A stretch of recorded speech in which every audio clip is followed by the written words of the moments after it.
Of the Progressive Revenue Task Force meeting. We have a full house today. I want to thank you all for being here this morning, and today we are going to discuss the draft report, and we're going to attempt to resolve any outstanding issues remaining amongst the caucus groups before ultimately seeking some form of consensus on a final report and any associated documents that are attached to the report. We will have, as we typically do, public comment as part of this meeting. The public comment will be left to the end of the meeting. We hope to be able to start public comment at 10:45 a.m., so please stick around. And I'm going to ask my task force colleagues to please keep in mind that we do want to leave room for public comment and that we are hoping to get our substantive work done in time to hear public comment at 10:45. And I'm going to run a pretty tight ship at this meeting today because we all have other commitments that we need to get to at 11, and I want to make sure that we are maximizing the time that we have here together to the fullest extent possible. So earlier this week, you should have received what was close to a final version of a proposed report. I think Cody from my office is the one who sent that out on Monday. We had asked you all to, in advance of today's meeting, identify any outstanding issues that you have with the draft report and proposed recommendations as reflected in that draft. We heard a few people, we heard from a few people in terms of lingering issues. And if you identified an issue, then we put it on this agenda for discussion. So I want to, Cody, is it actually printed on the agenda? I think I have a slightly different agenda than most people. What? Oh, got it. So you'll see in the 910 section, it says consideration and resolution of outstanding issues. There are a bullet list of, three items that, three items that are on the table for discussion and resolution this morning. I'm asking task force members now, live, whether there is anything missing from the list. And if so, you should speak up now. And also, is the list accurate? It's on your agenda. Do you guys not have agendas? We've got everything else. Yep. Just discovering that as well.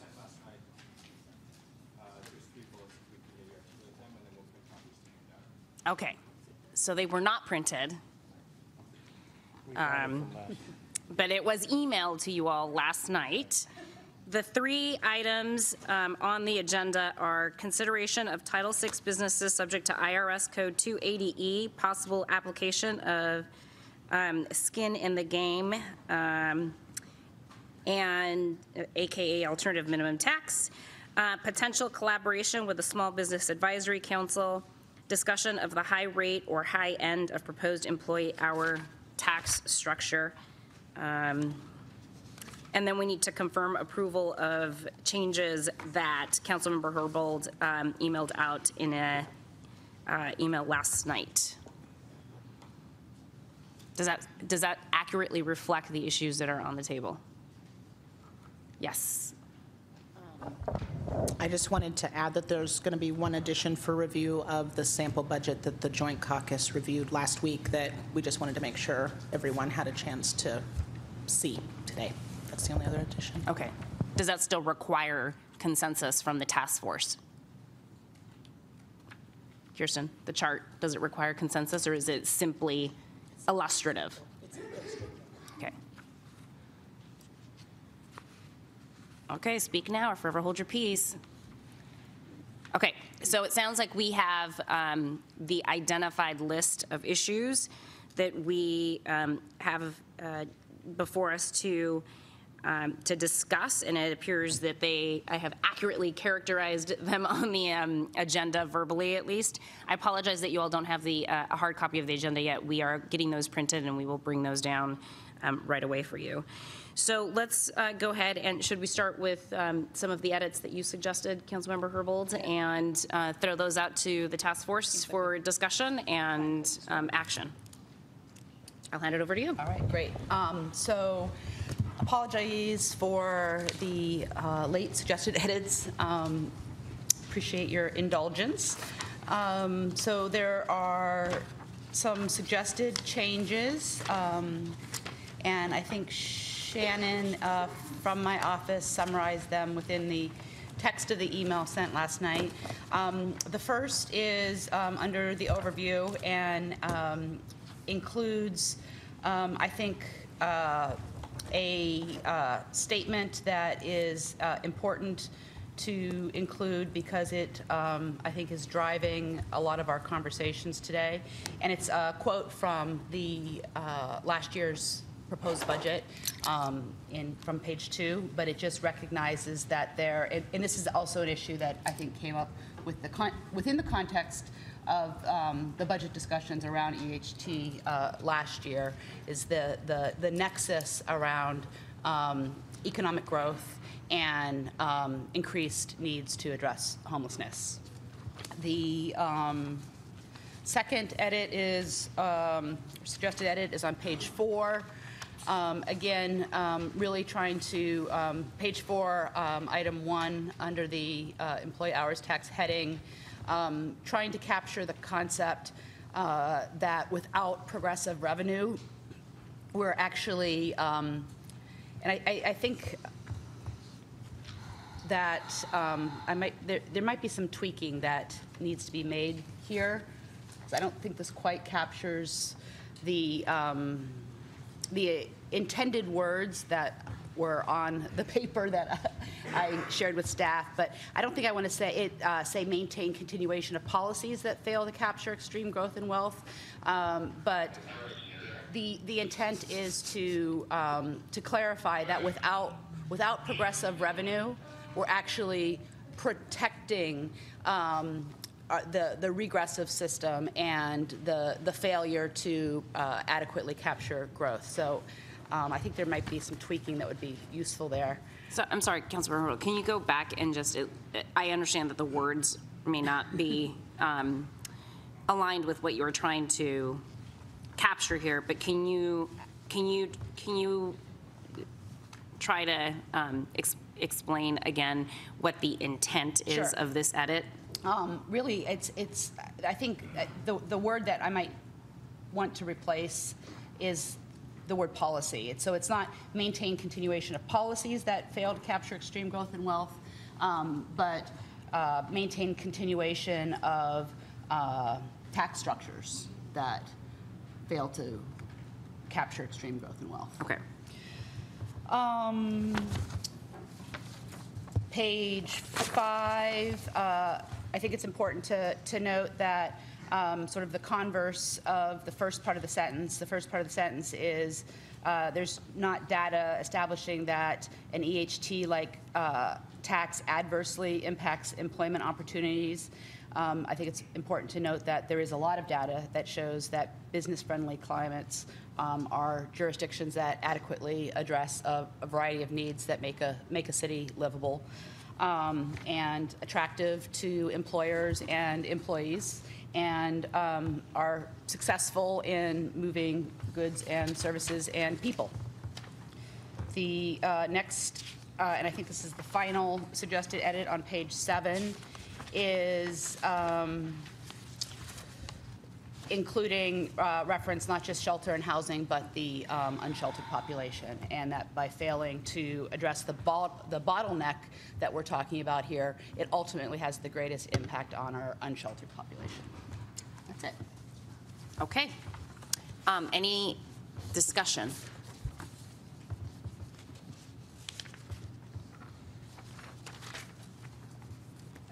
Ms. Dugard, can you please speak into the microphone?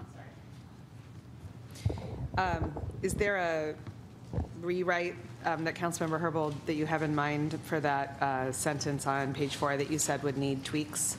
I was searching the room meaningfully for Shannon, but I don't know, you didn't grab the, yeah, maybe we could come back to it, is that all right? Aside from, Like by the end? No, I want to get it done now. Okay. So continuation of tax policies that fail to capture extreme growth in wealth, or it's not, I think the concept might not be capturing the growth in wealth, but in capturing the fair share. I don't know. Folks have ideas. Replacing the word policy with tax structures. Is that work? Okay.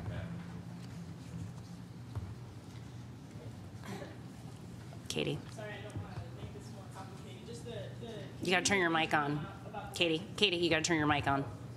That's okay. Okay, so I don't want to make this more complicated, but so it says some potential revenue mechanisms are clearly prohibited, and then whatever you say next, it sounds like it's those revenue mechanisms that are doing it, as opposed to the fact that they're prohibited. So I'm just having a little trouble with figuring out how to make the syntax so that it says what you want it to say. So this is an additional edit in addition to the suggestions that I've made. Because Yeah. The word mechanism, which is already in there, is problematic. Well, no, it's just how do you add that additional thought? I see. I mean, if people are happy with, so it would read, some potential revenue mechanisms are clearly prohibited and maintain continuation of tax structures that fail to capture extreme growth and wealth. That's good enough for me, if that's good enough for everyone else. Ms. Dugard. I find it confusing and to kind of take away from the weight of the existing language, but it seems like an important separate sentence or point. And so I would just suggest pull it out, make it a separate sentence. Then it's not confusing the point that right now it's in the middle of, which feels like it's almost the mirror image of the point that this sentence is trying to make, which I doubt anyone disagrees with. What if it was phrased so that it said, so that some potential revenue mechanisms are clearly prohibited and current tax structures fail to capture extreme growth and wealth. Exactly. So it kind of like separates it kind of so it doesn't seem like it's one continuous point. Yes. So.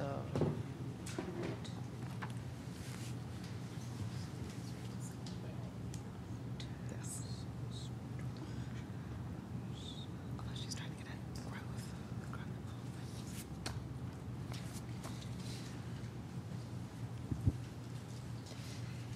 Do you want to reread it? No. So it's a separate bullet, correct?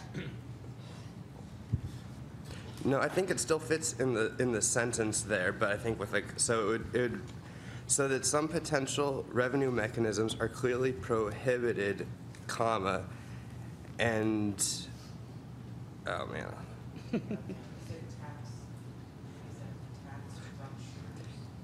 And current tax structures fail to capture extreme growth and wealth. Oh, perfect. Thank you.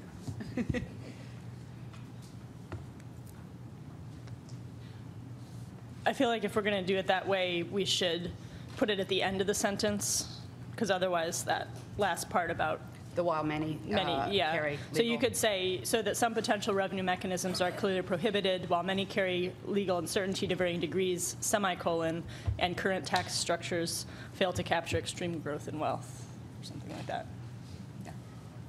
Okay, that sounds like a Yahtzee. The city's options for generating progressive revenue are limited by Washington state law so that some potential revenue mechanisms are clearly prohibited while many carry legal uncertainty to varying degrees and current tax structures fail to capture extreme growth and wealth. Semicolon. Yes. Support the semicolon. You can't support this sentence without a semicolon in it. Oxford Common. And another item that I didn't send out, but I think it's a typo, is on the employer tax recommendations appendix. Under option 1, the fourth bullet, I believe, is supposed to be 8 million. What are we looking at? Firms with gross revenue between 500,000 and 8 million. 10 million, actually. 10, yes. Yeah, but you're right, typo. So that was option 1, because it's referencing a 10 million per year gross Yep, revenue yep, exemption. yep, yep. Okay. Thank you.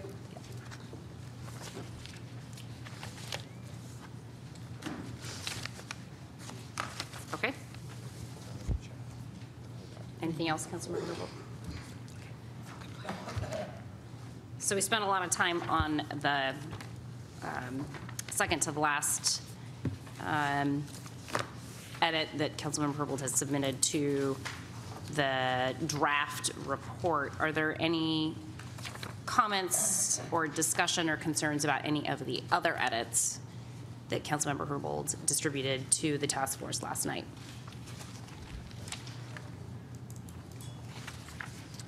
Okay, so I am going, seeing as though there is no further discussion on those edits, I'm going to call for whether anybody has an objection to including any one of these edits in the draft report that we are going to continue discussing.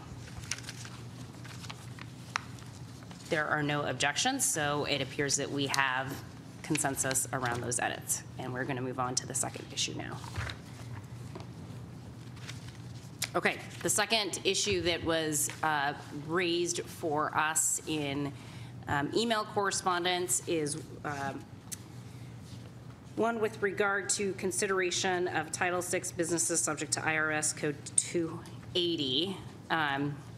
E, and I'm going to stop there because I think we had a couple of concerns. One concern was expressed about whether or not to include them on the exemption list at all, and the other one was with regard to putting them in a different place, for example, under an umbrella of not being completely excluded or exempted from a potential employee hours tax, but to rather have those businesses, Title VI businesses, subject to this particular IRS code, be required to pay an alternative minimum tax, if you will, under the employee hours tax framework. Discussion. Does everybody know what kind of business this is? Okay. Yes, Ms. Dugard.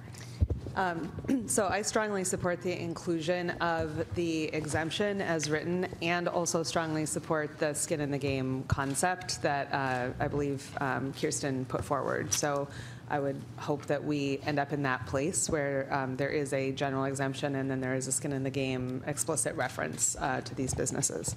So you see both of these issues as being complementary to each other. In other words, they could be included in both areas for consideration. We have elsewhere in this package referenced human services and homeless services organizations that should be grossed up to ensure that any impact on those organizations does not adversely impact their ability to deliver the very services that we're trying to fund in this package. And this is a similar approach, I think, to call out a particular sector that has unique challenges and then not wholly exempt that sector from paying in under the skin in the game principle that it feels like it is widely accepted on the task force. So the rationale for including these businesses is that they are uniquely unable to deduct business expenses from federal income tax. So they are in a unique sector in the business community. But the skin in the game principle is one that has been heavily or extensively discussed by task force members, especially in the Revenue Caucus, and I think the rest of us, my sense is that everybody really has signed on to that approach.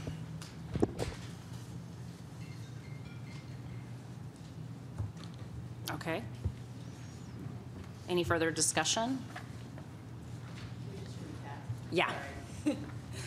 Sure. Welcome to the meeting, Bree. So we are currently discussing the second of outstanding issues that were placed on the agenda by task force members regarding the structure and some of the recommendations that are starting to formulate in the report. So the second issue that we are discussing is the one with regard to consideration of Title VI businesses subject to IRS Code 280E and possible application of skin in the game to that particular type of and category of business. And so Lisa has just walked us through what she believes to be the consensus of the group around including the Title VI businesses subject to IRS Code 280E, both in the exemption category, but also in the skin in the game category as well. I wasn't trying to say that that is the consensus of the group, but rather I think there's a consensus of the group around the concept of skin in the game, that no sector should be entirely exempt. Got it. Yeah. Thank you. So I'm opening this up for discussion amongst the task force members who either put this issue on the table or who are aligned with this particular concern. And this is an opportunity for folks to really register what concerns they continue to have around these particular issues so that they can be reflected accurately in the report. So if you want to speak to this issue either about a concern or support, this is an opportunity for you to do that. Councilmember Herbold. Thank you. I just want to put a little finer point on Lisa Dugard's earlier comment about general consensus around the concept. I think it's actually the concept and the commitment to it is reflected in Principle D as well. Which says what? Says that everyone should contribute. There we go. And it identifies some specific concerns about the consequences of not having everybody contribute because of the creation of an arbitrary cliff. I had a couple things. First, I think one thing too is like we're trying to find a consistent revenue source, and being that this entire industry is the future of it, given the federal laws and all that, is very ambiguous. It does make sense to not necessarily count on this industry. So I believe I'm in favor of the exemption. However, I also agree. We define progressive tax multiple times as ability to pay.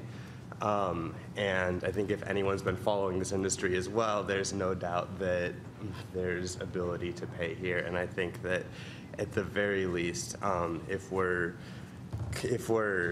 requiring skin in the game from all other sectors, then it makes a lot of sense to continue that with this industry as well. Can I hijack it real quick?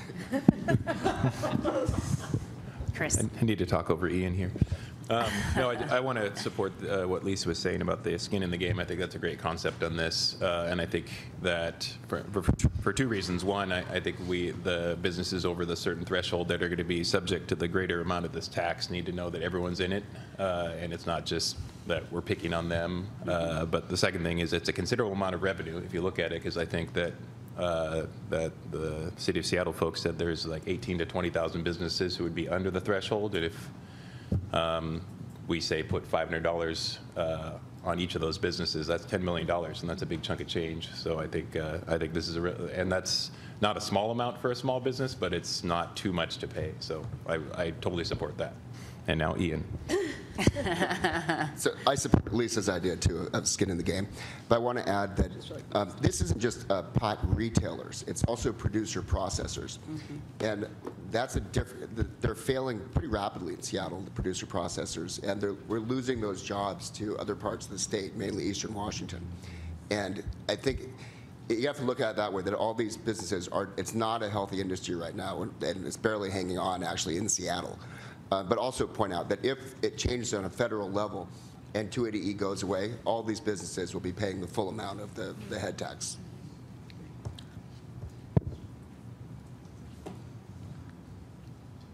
Kirsten. I just wanted to note that when I sent that skin in the game piece, that was really a reflection of the joint caucus meeting last Thursday. And there was a larger context in that conversation that was very well captured in the report, that there are implications on the federal level around not only taxation but other intersecting policies that are putting a huge amount of strain on a whole host of businesses and sectors in our city. The detention and ICE raids are putting undue stress on immigrant and refugee-owned businesses, other community, marginalized community businesses. So this conversation also added a huge context that we put at the front of the report of what our lens of equity in consideration of this and what it is to support a whole spectrum of businesses with a lens of equity. And so I just wanted to acknowledge that this body had a really deep consideration of that and added that to the report based on actually a seed conversation from a much larger context around that. Michael. I have a quick clarifying question. So if somebody is exempt, how does the exemption, in my mind, I see a conflict between the exemption and the skin in the game. So the way that the skin in the game portion, everybody should contribute section is written, it talks about those that are below a dollar amount. Should we augment that language to include something about those businesses that are exempted, or does that muddy it? Thoughts? This was not my recommendation, so I'm opening it up to the task force. I'm shepherding this conversation. What language are you specifically pointing? When I look at everybody contributes, everyone should contribute. It really talks about the dollar amount being concerned. So it's on page 6. We're somewhat concerned about creating an arbitrary cliff at revenue threshold. It doesn't talk about the businesses that are being exempted. So if there's a whole bunch of businesses that are being exempted, just outrightly, should they comply with the everyone should contribute clause? And if they should, then you should probably note in here, even businesses that are exempted or something, to make that clear, because in my head, they're like conflicting. Yeah, I mean, I would say just one easy way to do this would be in number 5, where we talk about specific exemptions, in the part where we talk about businesses subjected to 280E, we could just add there, we believe that these businesses should be subject to the skin in the game fee or whatever we're calling it. Ms. Dugard. So I think further on Katie's point, we could specifically say there, this is on page 7, that final bullet point at toward the top of the page. So any Title VI business subject to 280E of the Internal Revenue Code to be exempt from the ordinary application of the EHT semicolon, but subject to the quote skin in the game approach, and reference the page number where that's laid out.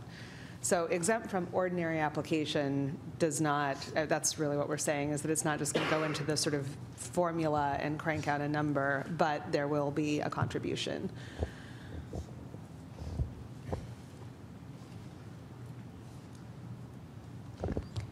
Yeah, I think a version of the edits that Kirsten sent out earlier, I think it was yesterday. Today's Thursday, right? Yes. Okay, yesterday, Wednesday. Kirsten sent out an email where it included the language, any Title VI business subject to 280E of the Internal Revenue Code. Such businesses are uniquely unable to deduct business costs from federal income tax, to include that as a bullet point under number 4 on page 6. Was another suggested revision. But I think Michael's point is broader than just Title VI. I think what you're lifting up is for those businesses that aren't Title VI in part of this industry, but are going to be exempted, those people need to also be captured in the skin in the game concept. And so right now, currently, the ones that are captured are those that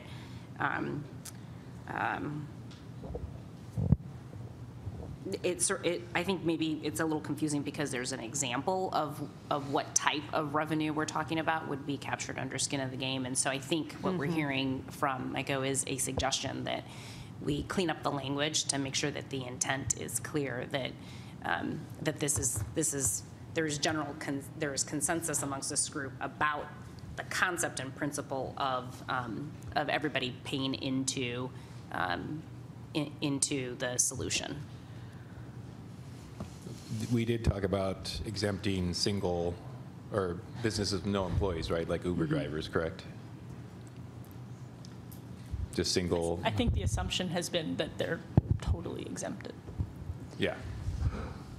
Are they But also, but are they basically also everybody else is exempted? in. Yeah, so you have on page 6 under point 4, the skin in the game, very small businesses, for example, with revenue under $500,000 could be exempt from even this fee. I'm personally fine with that. I'm personally fine with Uber drivers, but I don't know everybody that's currently listed as an exempt. There's no clarity on who's exempted and whether that meets some of the other values and principles that we stated, so. Ms. Dugard. I'm glad we're having this discussion because I think maybe there is a lack of clarity about the approach. So as I read the current draft that nobody identified changes to before today, there is only one exemption, and I think if we're adding single, self-owned businesses with no employers, we should say that in the report as a second exemption. The other bullet point in the report right now that we're about to be asked to vote on is not an exemption. It is a B&O, it is a reduction in the application of the tax based on B&O analogous revenue stream exemptions. So the tax would be reduced on those organizations to the extent that they would pay EHT only based on the same proportion of their what they would ordinarily be due or be obligated to pay for EHT would be, this formula, which maybe this is the best way of saying it, is that there would be an EHT reduction proportionate to the B&O reduction based on the nature of revenue that organization receives. And that is not an exemption, it's a reduction. So I think that we have to decide, is that enough to be skin in the game? Some organizations will pay zero under that because of the nature of their revenue. But it's not a per se, next year, if they get different revenue, they're not exempt. It's not a continuing exemption based on the nature of the organization. And that is the proposal that we're preparing to vote on. So to me, that we need to get clear whether we think that is sufficient to satisfy skin in the game for that very significant sector of the economy or not. And I don't know the answer to that question. Bree. My question is, I guess, kind of relevant in that I'm a little confused about the skin in the game fee, like whether it's the same for every business that is in that category of having to pay it, or whether it's proportional to the revenue of the business. So I think I'm going to try to refocus us because I think we're conflating two different concepts. One is whether or not the first issue that was identified was what to do with this category of business, okay? And we're conflating that with the conversation around the broader concept of a skin in the game requirement, reduction, whatever you want to call it. And so I want to be, I want us to, I know that they're not completely mutually exclusive from each other, but I think there is a decision before us, first and foremost, around treatment of this particular category of business. And it sounds to me that there is at least some interest in receiving clarification and having further discussion around the true intent of the task force as it relates to the skin in the game concept.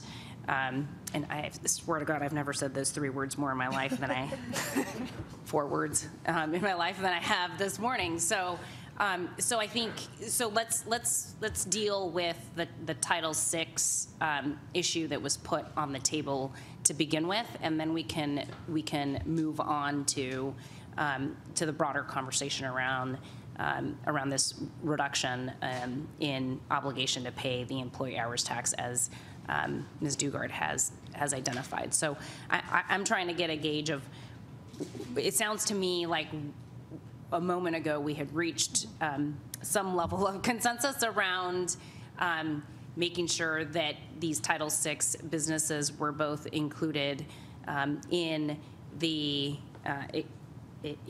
specific exemptions category on under number 5, page 7, but that they also be included under number 4 of page 6, which is a skin in the game category. Is that accurate? Yes. Okay. So is there any further discussion on that? Okay. Is there any objection to those particular edits as we've discussed earlier? Okay, there's no objection, so that will advance. So let's have a conversation now about category number, or variable number 4 on page 6. Okay, I have 2 people, so I'm gonna let Kirsten go first and then Katie. So my understanding of this, and folks correct me if I had a misreading, is that 5 was in somewhat relation to 3. And that 3, if we're putting forward a recommendation that the council consider a gross tax threshold, we are then assuming that they're going to be looking at B&O tax, because that's the only mechanism in which we have to look at any tax threshold. And so my understanding with number 5 was that that was then a continuation of that assumption, that if we're looking at B&O tax, we would also then have to consider that any currently, and to Lisa's fine point, which is very important, to any nature of revenue from any given business that is currently exempt under B&O, they would then also be exempt if we're using B&O as a certain standard for who is or is not part of this consideration of tax. And so with that said, we also re-emphasize that what that is all the particulars of revenue. So there's some very particular language, and the reason we didn't then reference this, and if folks feel that we should add the link to the part of B&O code for the city that actually has the list of, I think it's 30-some different revenue type exemptions, I think we could definitely exactly reference that list. But there are some very particular things, for instance, for particular types of revenue for nonprofits, if you have a faith delineation on top of the fact that you're a nonprofit and also provide childcare services, for instance. So it's a nature of revenue, not a blanket statement that all nonprofits would then be exempt. So that was my understanding of this statement. If I misunderstood what this is and what it's in reference to, or if folks feel like the language is not specific enough in that regard, I think that might be the nuance of the conversation we're having. Katie. So I just wanted to address what was brought up before about sole proprietors or businesses that don't have employees.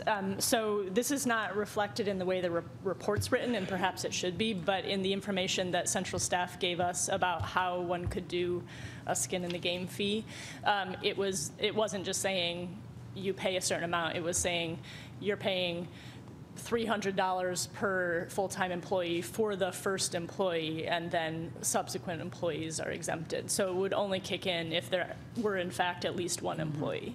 So that would mean that businesses without any employees would not be paying anything, and I think that was the intent. And just by definition. By definition, yeah. And then also the numbers that they gave us were, I believe, assuming that businesses with under $500,000 a year were also not subject to that either. And I think that everyone agreed that it made sense to exempt, very small businesses from even that. So I just wanted to clarify that. And then also just in terms of how the report is structured, I think it might make sense at this point to switch the order of number 4 and number 5. So that we're talking about, exemptions based on gross revenue, exemptions based on other factors, and then finally, skin in the game fee. Okay. Ms. Dugard. If that is in fact everybody's understanding, and it feels like it is, about sole proprietors, I think it's important actually to state that, because it's not obvious to me that a sole proprietor business does not have an employee. I think they do have an employee. The proprietor is an employee of the business in a legal sense. So I would suggest that we just be clear that this is not intended to apply to sole proprietor businesses. That confused me, because you have a lot of small little cafes and stuff where it's a sole proprietorship, but it's a family member, it's employees. It's good clarification. Maybe sole proprietor is not the right term, but one person works in the business. I think if we're like Uber drivers, if we're saying that is to be exempt, I think we should be explicit about that. Although if you're making over $500,000 a year as a sole proprietor, maybe you can afford $300. Yes, Ms. Dugard. I think one can make arguments back and forth. My point is, I think we should be clear on what we are saying about this. And Yeah. I'm not taking a position on what that should be, but I think to go back to the point that Katie originally made, which is that the numbers that are before us in some of the sketches that are attached to the report are built on a mathematical assumption that there is at least one full-time employee working for the business. Is that correct? Okay. And so I guess the difficulty we're having now is, what is the definition of a full-time employee? Is the owner, if the owner is the only full-time employee of an entity, is that enough, or are we creating a distinction there? And Mr. Sun has approached the table, which probably means that I have said something incorrectly. No, I'm not here to correct. I was merely going to point out, and I understand there's two kinds of considerations, or my understanding of what you're discussing, that there's a kind of a fairness consideration as well as a mechanical revenue production kind of application. But I do not believe that, especially given the scale of, or the level of accuracy that we have, given the data that are available, that you're going to, if you land on either side of this, that you're going to see, that's going to be the driver of your revenue level, that you're going to go, oh my gosh, we lost 50% of our revenue because everyone was categorized as not being an employee. So I want to point that out. I do not feel sufficiently, let me say, I'm a little unclear myself. My understanding, my expectation at a personal level, which I would not normally bring up here, is that if you are a sole proprietor, that you are not an employee of the business, but rather the owner. And then you're looking at a different kind of a tax if you want to tax the owner of a business. That's not an employee hours tax. You can have other business taxes, and in fact, you've discussed other business taxes, but I would maybe put this in the category of something that could be investigated further by the council and council central staff in consultation with the law department. If as the recommendation is passed along, now that doesn't mean that you can't indicate a preference of the task force as far as the treatment of firms where only one person is involved in, whether they are an employee or not, but involved in the work of the entity. But maybe this is at the level where it'll kind of have to get sorted out. There may be limitations here. Okay. So Mr. Sun is Very suggesting that the task force signal its preference for treatment of a sole proprietor, and perhaps that is the most we can do. I believe in the this technical entity. term here would be punt. But perhaps a directed punt. That is a term that one can use. I am suggesting that we use one that is couched in the context of signal your preference to City Council via this report as to your preferred treatment of a sole proprietor. Definitely choose the end zone you're aiming. Okay. Sports reference. Sport reference. Those are my favorite. No. Okay. Ian? It seems like it's a semantic discussion. It's a distinction without difference. That a limited partner or a limited partnership or an LLC can be the same size as sole proprietorship. They just haven't formed a distinct, separate legal entity. Other than that, there's no difference. But I think that's what Mr. Sun is signaling is that it would be wise for the city council in its deliberative process to take a closer look with the guidance of our attorneys around what the nuanced legal definitions are of sole proprietor versus LLC versus, LP, whatever it is the definition might be. But I think it would be helpful for the city council to understand this group's intent in terms of, is the focus on the type of owner of a business, or is the focus really on whether or not you employ people?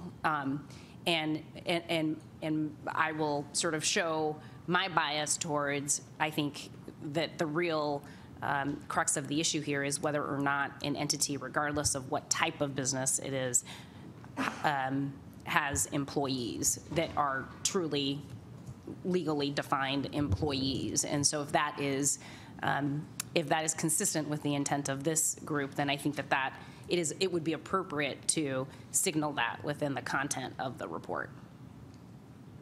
And that allows the city council the opportunity during our deliberative process to really go back to this and make sure that we are staying consistent with the intent around making sure that it's about whether or not you hire employees and how many, right? Let's do that. All right. Councilmember Herbold. Yes, I'm just wondering where that signaling should be placed. I don't think it should be under number 5, because we're not talking about an exemption, we're talking about a definition, right? So, but, and I don't even know if it fits necessarily under the variables category at all.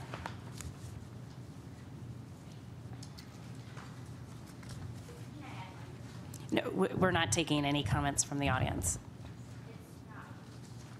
We're not, I'm sorry, you can wait for public comment. Ms. Dukart.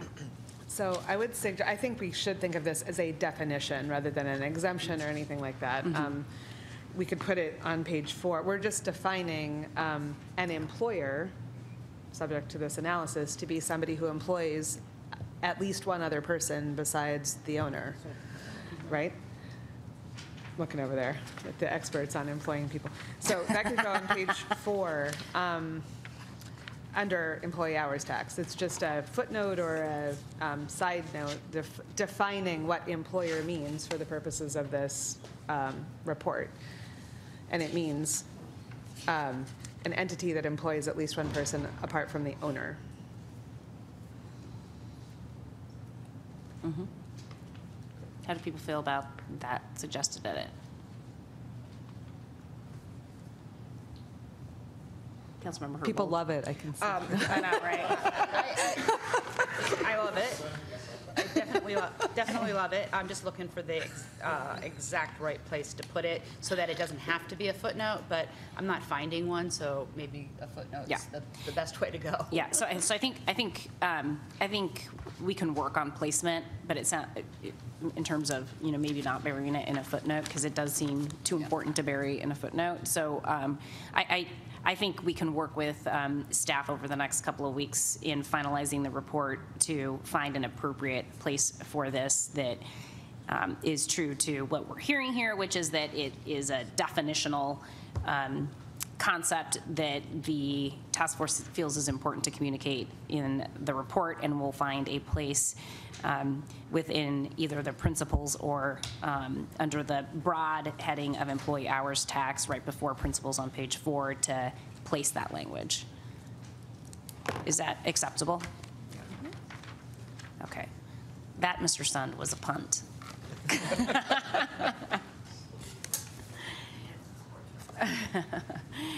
Okay, so it sounds like we have agreement on that. There is, I'm hearing no objection around that particular issue. Okay, we can move on. Do we still feel like we need to have a conversation around skin in the game, or have we resolved issues related to skin in the game? Bree. I know, I need to say it 50 more times I'd just like today. to restate my earlier question. Yeah, please, which please is- do, because I apologize, but I already forgot it. Yeah, so my question is, or I guess my recommendation is that we kind of be a little more specific about what the skin in the game fee would be, like whether it would be proportional to the business's revenue, or if all the businesses who are exempt from paying the EHT would be paying the same fee every year. Because I think that people will have questions, especially people who have to pay the EHT at whatever level will be like, okay, what is everybody else paying? Right. So I think we should be a little more specific in our language. Okay. So currently, the language reads, employers under the gross revenue threshold could still be required to pay some relatively small amount. Example, $200 per year. Paren, very small businesses, example, with revenue under $500,000 could be exempt from even this fee, close paren. Ms. Wilson.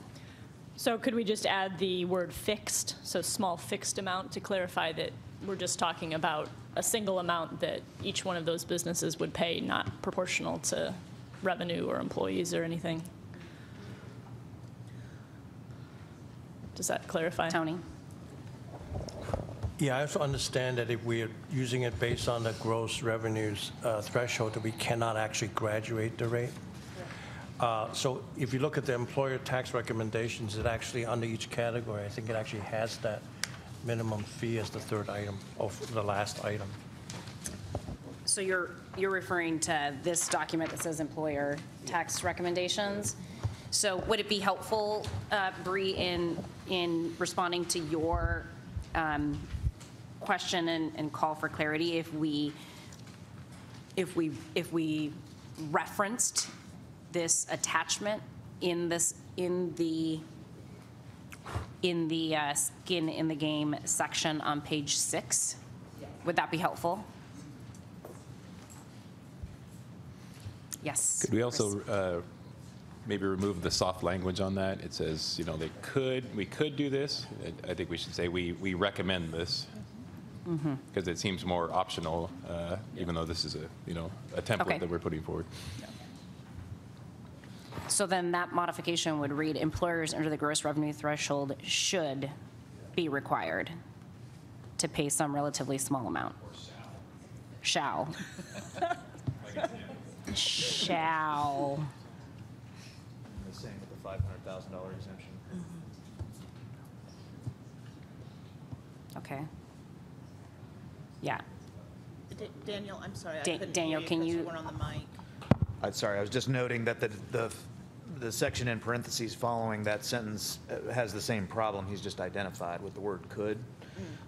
So we should be explicit about our intent on fully exempting businesses with under $500,000 of revenue. Okay, so we have a couple of, I'm sorry, Samantha. Just one other thing, maybe instead of saying small amount, because for some businesses that might not feel like a small amount, saying like the equivalent of one FTE tax. So whatever we set that EHT at, could be 200, could be something else. It's just they're paying one. That is the fee that is going to be assigned to them, because I feel like saying small might feel. It's relative. Yeah. I think the difficult. We're going to open up again. Yeah. Okay. Threshold is 100,000, right? That's where you start paying, you report it up, you pay it out. And the threshold here, I don't think we're picking up Uber drivers. I don't think Uber drivers make 500,000, or probably 100,000. 100 to 8 million, or to 8 million. Might be the 10. threshold. Because it feels like the same as the P&L. 500,000 seems pretty low. Too high. Hi. Too high threshold for that. I think that businesses between 100 and 500 probably kick in. Okay. Shall kick in. There's a few things that have been put on the table, and I'm going to try to dissect them so that we can have a conversation about each. I am expecting a trophy for my for my chair skills at the end of this meeting. Okay, so the first suggestion that has been made is there are two wordsmithing suggestions to the skin in the game section. Both of them include modifying the words could to shall. So employers under the gross revenue threshold shall be required to pay some fixed amount per year. Very small businesses with revenue under $500,000 shall be exempt from even this fee. So I'm going to separate those two. The first one is hardening up the language so that it isn't could still, but shall, and also modifying the language to say required to pay a fixed amount per year.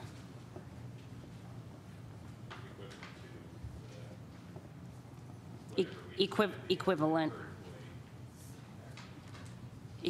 to, somebody help me, equivalent to. Well, the problem with doing it that way is that we have some open questions about the structure of the tax and whether there is a flat per FTE charge. So, versus payroll. Yeah. Mm-hmm. So it's going to be hard to just define it that way. Similar to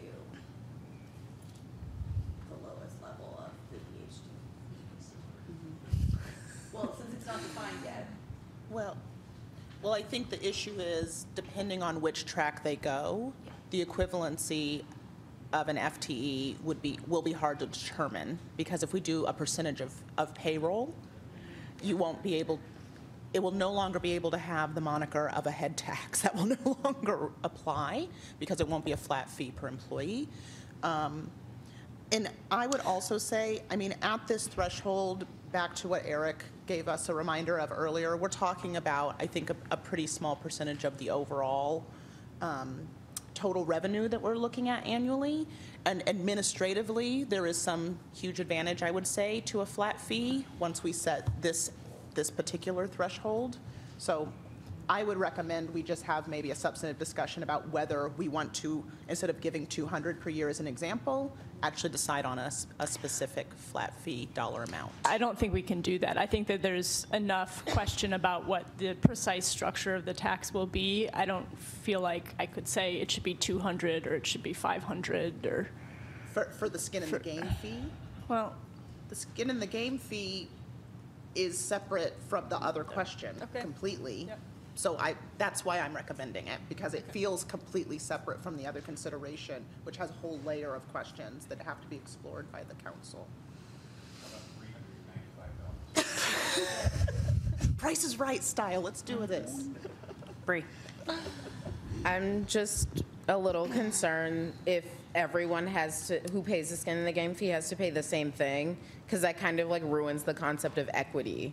Because if a business makes like 10 million plus a year, but is subject to the Title VI or whatever, yes, they pay federal taxes or whatever, but if you still make 10 million plus a year, that is not the same as a business that makes like under 5 million a year or whatever, who also has to pay the skin in the game fee. And I also think it is important that we give an example of what the skin in the game fee would be, because that would kind of get some clarity in my mind.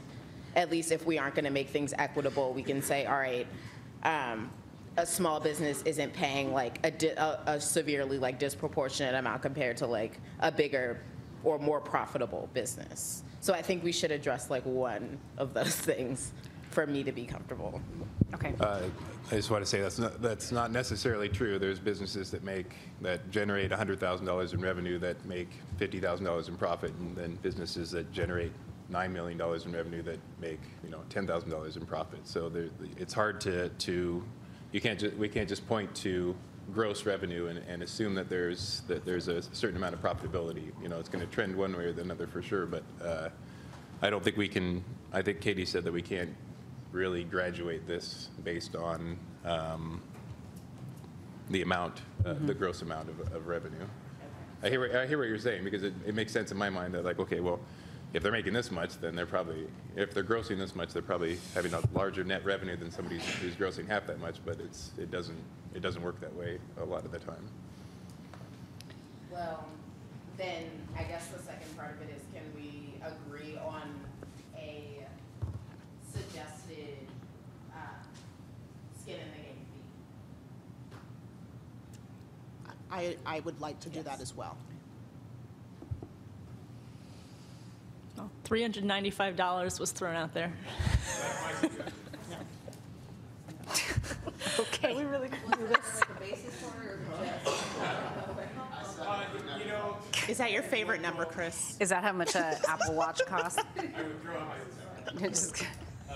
I guess just the thinking behind it is we're trying to generate $150 million. You know, this is hard to do because we have some really rough numbers and we have a lot of numbers we don't have. We don't have a lot of numbers to really try and figure this out. But if you do say, okay, we have somewhere around 18,000 to 20,000 businesses who are going to fall under this threshold, and if we throw $400 as the sort of nice round number, $395 for the psychological pricing, you're going to get somewhere close to $8 or $10 million. That's a significant chunk, you know, of your $150 million. So I think $200 is too little. I think $100,000 is too small, or $500,000 is too high of a threshold. I think $100,000 is a good threshold. I think $400 is a good starting point. You could throw in an 8% increase per year. I don't know if there's a mechanism to do that, but I think that seems like a good basis psychologically. If I'm a business, I'm like, okay, well, I'm barely making it. Okay, but you know, these big tech companies are paying $10,000. I only have to pay $400. I feel pretty good about being a part of the solution. So that's, I think, $395 or $400 is a good starting point. $500 seems a little large. $200 seems a little small. Second. So that's for $395 with a and we're talking about $395, not $3.95. Just to be clear, for the math challenge. With a $100,000 floor. I think so.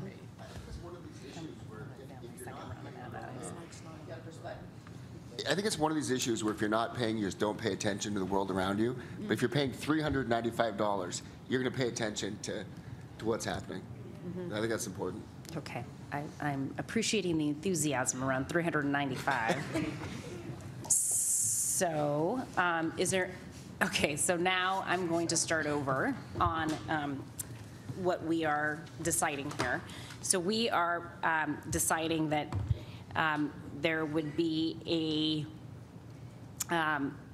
language in the report that would signal the task force preference and recommendation for the following. Employers under the gross revenue threshold shall be required to pay a fixed amount of $395 per year, period.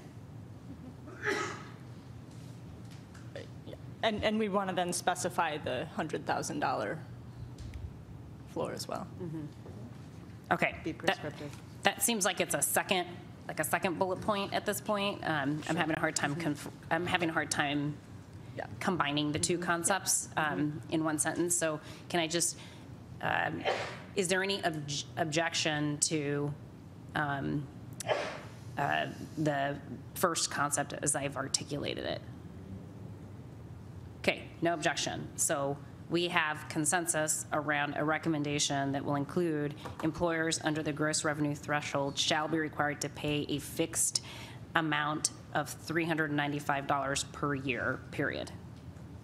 Okay.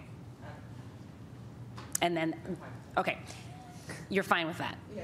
Okay, so a second issue, so no, there was no objection on that. We have consensus around that point. A second issue that has been lifted up is what is the gross revenue threshold for those that flat rate category of business. So I have heard that the original recommendation includes a reference saying for those businesses with revenue under $500,000 would be exempt from even that fee. So now it sounds like the group is evolving into wanting to lower that threshold more. Josiah. I'm not necessarily opposed to that. I also represent the Martin Luther King Business Association. It's 90% minority-owned businesses along Rainier Valley. They're almost entirely immigrant-owned businesses that, as you've mentioned and as was discussed last week at the Joint Caucus meeting, are under a lot of very unique pressures right now. And as such, I do know for a fact that many of them are probably making more than $100,000, but would definitely be falling under the 500. And I think, given their situations as well, I do think that that may put a lot of pressure on businesses like those that that again, like it's very, their future is very ambiguous right now, and little things like this may have a significant impact. Now, I mean, at the same time, it does make a lot of sense at what Ian just said, where it's like, well, if you're paying this, then you're paying attention to the fact that, you know, we all need to be a part of this solution. I think that's important. So I just kind of wanted to just raise that as a topic of discussion. Mr. Toe. Yeah, I actually want to thank Josiah for raising that. I think, but I also want to be specific, because we talked about this in the Revenues Task Force meeting. The two specific things, one is that the commercial rents are going up disproportionately in Southeast Seattle right now relative to other areas, because they were low before, and now we're catching up. So that's a huge burden on a lot of the small businesses. The second thing is the property tax. So we had a meeting yesterday, I think, the Economic Development Council, which has all the merchants associations in Southeast Seattle and Georgetown, and the triple net on the property taxes are going up for everybody. So those are the things that historically were relatively low that are now really catching up with the rest of the city. So that specifically is a couple of the burdens that we were talking about. And again, so I kind of agree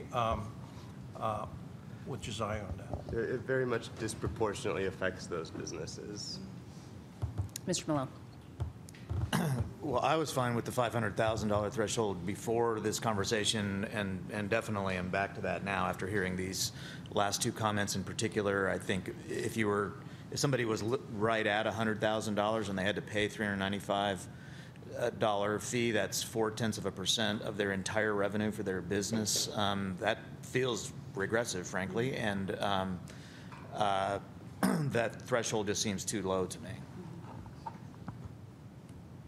Okay. Any other discussion or comments on this?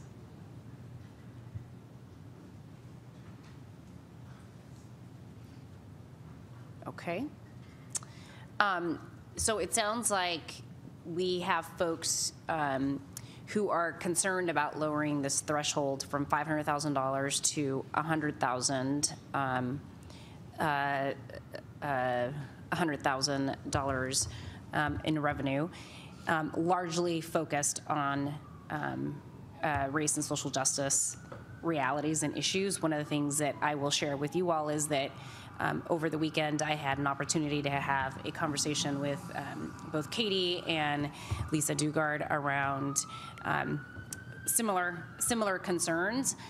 My concern focuses on the fact that we haven't run this tax policy, for example, through a racial equity toolkit to really identify what kind of impact we will be creating on those businesses that are owned by communities of color, people of color, and immigrants, refugees, and/or women. And so I want to be sensitive to those issues. I do also acknowledge that in the draft report on page 6, it specifically calls out as one of the principles racial equity and social justice, and it's important for us to be true to that stated principle and to allow the City Council an opportunity to undergo its evaluation and analysis through that lens to make sure that we are not having an unintended disproportionate impact on smaller businesses that are both owned by people of color, but also who primarily, in all likelihood, also hire many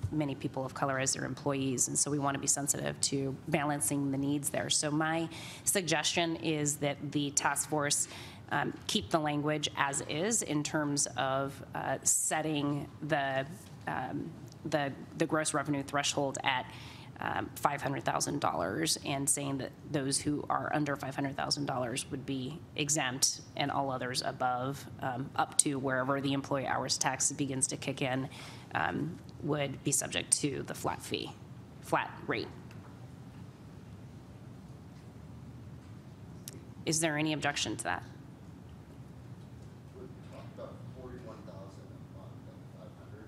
Mm-hmm. It's a different level of business. So would there be any, like, worth discussing half medium number and 500? I think. 100,000 bucks is drastic in terms Yeah. of the kind of business we're talking about. And I think what we're hearing from folks in the room is that there isn't a level of confidence at this point to provide recommendations with regard to those businesses between the 100 and 500. And so there is a higher level of comfort with drawing the line at 500,000 at this point, with the understanding that in the council's deliberative process, when we undergo, if there is support to undergo a racial equity toolkit analysis of the policy, then that threshold may change, and frankly, it may go higher or it may go lower to make sure that the policy is consistent with the stated principles in the report around racial equity and social justice in particular. Okay? All right. So we have agreement on that as well. Okay. Michael. There was a lot of discussion here about why we couldn't graduate the tax or that flat level. Do we want to capture some of that, saying that we had discussed it, but understanding our current tax system, that is not considered, we can't do it? Yes, Cody, you were going to point something out to me. The employer tax recommendations? Yeah. Okay. And also does, graduate based on employee size or workforce size? I'm talking really about how business that's at 500,000 and 10 million pay the same amount of tax. And I think capturing Bree's comment, which, I think many of us would like to see a little step up along the way, but we can't. And Cody, if you could help me see where that says that, that'd be great. So this document is drafted. Cody, talking to the mic. The employer tax recommendations as drafted kind of outlines kind of a ranked preference order of how to administer the tax based on kind of what is deemed to be the progressiveness of the tax. And at the bottom, it says that, without finding the specific language, they understand, the task force understands that the council has to take into consideration the legal authority, and that is also a determining factor in selecting which option to utilize. I see that. I don't think that necessarily addresses the concern around, you have to understand what the legal structure is. So most people reading this don't necessarily understand that you are not allowed to do this graduated tax thing. So I'd feel better if we just stuck that somewhere, not in an attachment, but in this as we start discussing what that tax is. I'm going to look to central staff. Mr. Sun, do you have any recommendations for the task force in terms of how to address that particular concern? Is there a way to address that in a final version of the report and still protect the council's ability to seek future legal counsel as appropriate? I believe the council will retain that authority, fortunately, in any case. This is somewhat uncomfortable area where we had a meeting, gosh, I don't know, 4 or 5 weeks ago. It was one of the meetings in SMT, and I had, maybe it wasn't quite that long ago, but I had brought a sheet that sort of listed a lot of different progressive revenue ideas that most of which came from a report that was specifically kind of sent to us for some feedback. And I didn't go into a great deal of detail where I thought that there was some uncertainty of a legal nature surrounding the city's authority to impose any of the various changes that were listed in there. I wonder if there might be some way to identify examples of the kinds of things that the task force would find favorable from a policy perspective as far as the structuring of this particular element of the tax, and then noting that the task force identifies that there are some constraints that the council may have to investigate, rather than specifically pointing out what the task force is perceiving as specific obstacles. Because again, like I wouldn't try to characterize the presentation that I've attempted to do as legal advice. It's merely sketching sort of the outline of what a lawyer might have looked like if one had walked in and begun to provide legal advice. Maybe charcoal or watercolors. Well, anyways, I don't want to paint myself too far in the corner with those same watercolors, so. Okay, Kirsten. I wonder, though, if it's as simple as some sort of statement, and we have so much up front in the report that's just a clarification of our understanding of a context of the environment in which we are making some of these recommendations. And it could be something as simple as a statement that says, we did have a lens that in no way do we want to put ourselves in any sort of legal jeopardy where any of these recommendations and the accumulation of them would be seen as a replication of the B&O tax, because we know that is not viable nor legal. It might just be that simple of a statement that would maybe, I don't know if that gets to your consideration specifically, but that sort of clarification of the context in which, because it was a consideration in lens when we're using B&O tax as part of a standard of looking at some of the data, but we don't want to make, but we have been towing the line of making sure we don't replicate a B&O tax structure, and that can just be explicitly said. Councilmember So Herbold. does that get to what you had hoped? Okay. Perhaps my comment is unnecessary if that does address the desired concern. What I heard was a request to include language that reflected the task force interest in pursuing something that we have some limitations on. And so my suggestion was basically to include under number 4, again, going back to the skin in the game fee, a sentence that says, though the task force was interested in pursuing a graduated fee, we understand the council must weigh other factors, including legal authority, in deciding how to structure that fee.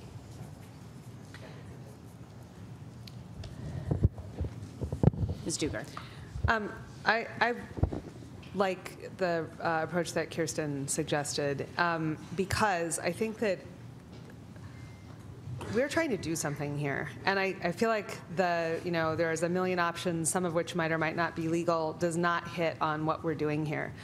This approach is not the approach to revenue generation that anyone at this table would have picked first. In fact, the council took a different approach last year, right? And so I don't think we need to lessen. What we're doing is actually recommending that the council do something in specific in light of a context scan and analysis. And I don't think we should weaken our recommendations one bit by the fact that it is not the optimal. We are not working in an optimal context. There is no question about that.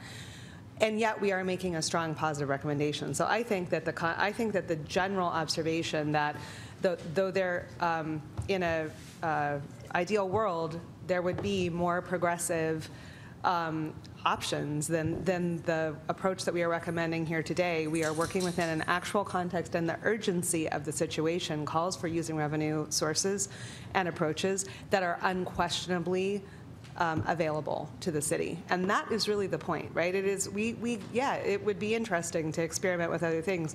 We are not recommending something that is going to be legally challenged and is going to take several years to actually come into play, even if it prevails. That's the point, and I think we should make it really clearly and not water it down. So I don't think we should undercut our own message, I guess is my point. In other words, if an employee hours tax is the viable and most progressive tool we have available to us, and it's one that we have not are not currently utilizing, and we should be careful about structuring it in a manner that will continue to be legally viable and immediately available to meet the need of affordability and homelessness.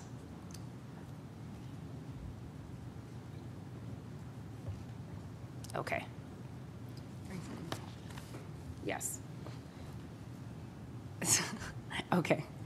So I want to make sure that your concerns have been addressed. Okay, we're going to move on now because it is 10:26, so we have just a few minutes to wrap up substantive decisions here before we move on to public comment, and we have a couple of additional items that we need to discuss that were that are outstanding before we move along. So the next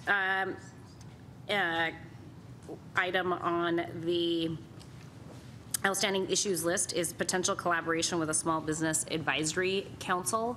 And I think Ian put this on the table, and so we'd be happy to hear more from you about what you were thinking and how that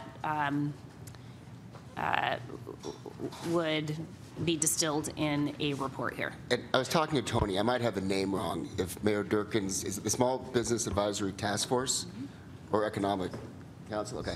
I just thought it would make sense that if this group somehow collaborated with that group to understand kind of what we were talking about before, how these policies might actually affect real-world businesses in ways that we haven't talked about here. So are you? I'm not sure what your takeaway suggestion is. Is it just wanting to have reference in the front of the report about this being yet another entity that it's important for us to collaborate with, or?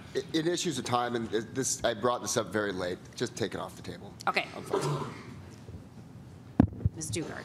No, I actually, it doesn't pertain to the documents, and maybe we can address it after we approve the documents, but I think that this task force should officially send a delegation to that body and open a channel of communication. I think it's super important that we do that. Yeah. And I nominate Ian and Tony and volunteer to participate.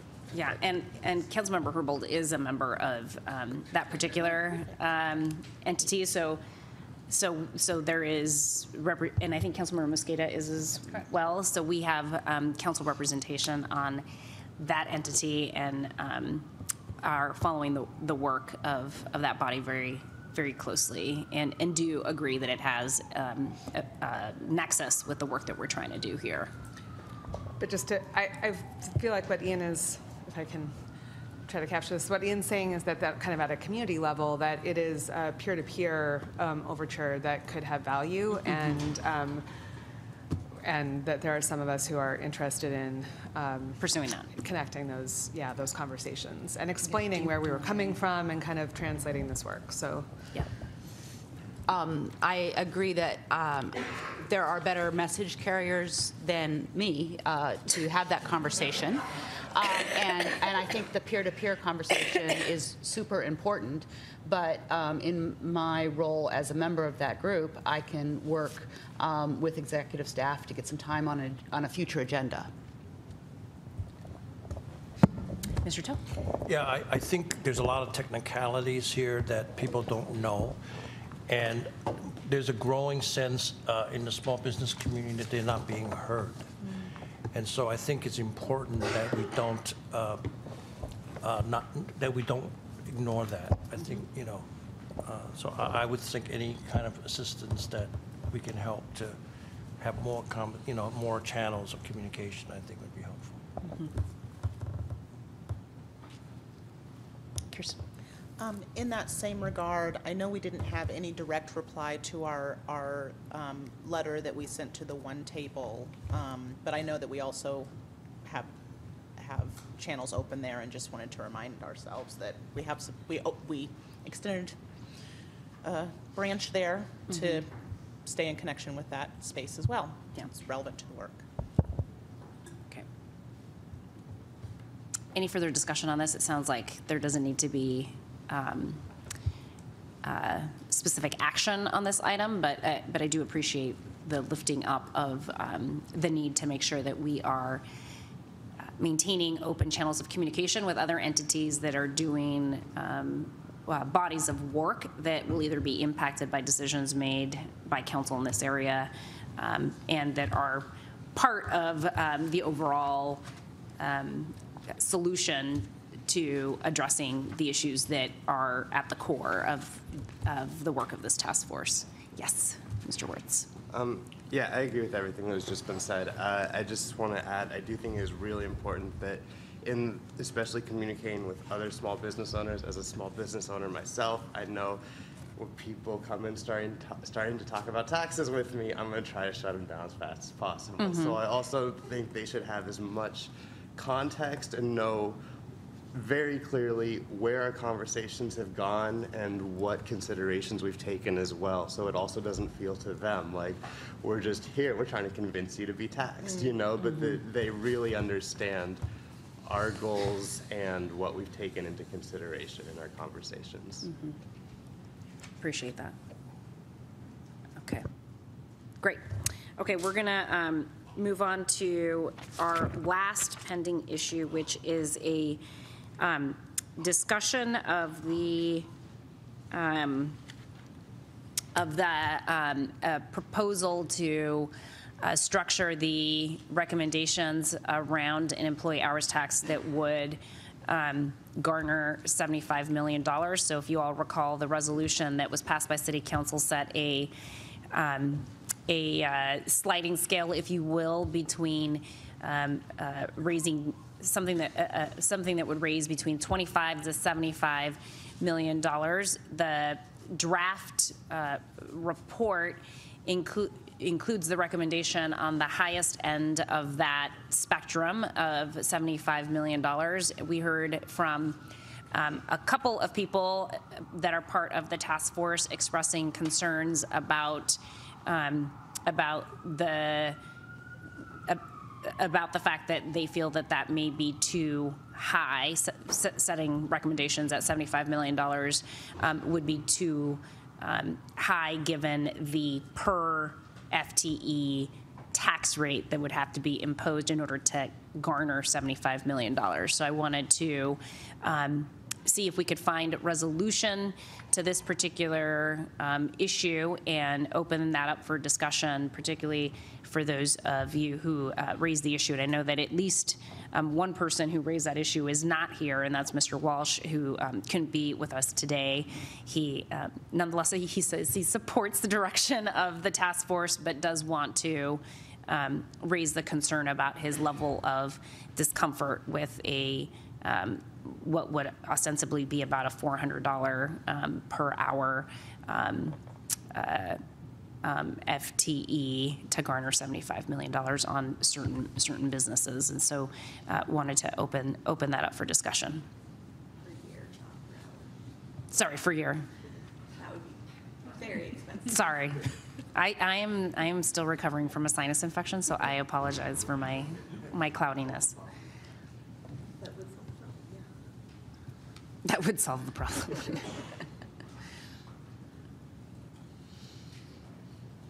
Is there any discussion? Okay. So it sounds like there is no discussion on this issue, and the discussion was limited to simply wanting to express some concern about it over email. And so I want to acknowledge that there was some initial concern, but it sounds like there is no further discussion of this issue. So, Councilmember, Yes. I wanted to comment. Have numerous other people had extensive conversations with Tom on this topic, and I think, by not discussing the point, I doubt any of us may, and it's a real issue. And also, if we're working backwards from an endpoint that we all have agreed we need to get, or I think we're about to agree that we need to get to, which is to make a meaningful investment that actually transforms the landscape that exists in our city. And there is no way to do that. This is, like, to me, the most important thing that has happened in this task force is the emerging clarity that the amount of new revenue needed to make that desired impact that everyone in the city wants to see is so great that the $75 million recommendation is understood to be only a down payment. So we cannot step further back from that. After that, it's math. How do we get to $75 million is the question. And although people, we would all like to vote against math, we can't. So, like, that's where we are. And it's not, and I even think that's, without speaking for him, I don't hear Tom thinking that there's an alternative way of going forward. It's just sort of a regret that we are in this situation, which I think is widely shared. But yeah, in the absence of an alternative, mathematical universe, we are moving in this direction. Yeah, I do think, I appreciate that, and I do think that it's important for folks in the audience and those who might be watching at home or just following this issue to understand that part of the robust conversation of the respective caucus groups, particularly the Revenue Generation Caucus Group, have centered around where to end up on this spectrum. And that has been largely informed by the task force view on the depth of the need and what it takes to, what type of revenue it will take to meet that need. And so I don't want people to think that because we are not debating this more actively in this venue that should signal in any way that we have not had serious conversations about where the number should be set and why. And there's a lot of content in the report that talks about the why and the rationale and the realities of what we still think are going to be needs moving forward in this particular area around affordable housing and addressing the basic survival needs of our most vulnerable neighbors. And so I appreciate the thoughtfulness that has been applied to the debate amongst the caucus groups that have really been occurring diligently and regularly over the last several weeks. And I think that the initial decision we made as a task force to divide our work and do working sessions in those caucus groups is now being, the success of that approach is now being reflected in the ability of this group to get to a place where they feel that they are comfortable with where the number has been set and why. Councilmember Herbold. Thank you. I do want to signal that whereas I don't believe this is voting against math, I embrace and support the $75 million target. Recognize that the needs are greater, but support the $75 million target. I am again, whereas I'm comfortable supporting these recommendations, I am going to again look at whether or not through using our bonding capacity can get to 75. And so that's going to be a conversation that I think is going to be important to have, while, again, like I said, continuing to embrace that $75 million a year goal. Kirsten. I really appreciate that, Councilmember Herbold, and appreciate that the context of all of the tools in the toolbox for the city has been also part of the conversation throughout this process. I do want to clarify that the recommendation in the report is a goal of $150 million of a combination in response to the resolution of what will be an employee hours tax. And we do also have, along with bonds and other recommendations, what will fill what is really the other half of our recommendation. And so I would hope, as the council moves forward with these recommendations, we are not in these recommendations saying that we want some skirting of the employee hours tax under our 150 recommendation to be skirted in application of the other tools. I think it's pretty clear in the tone of the recommendation of the report that those tools we hope will be utilized to fill the gap between the 75 million to the 150 full recommendation.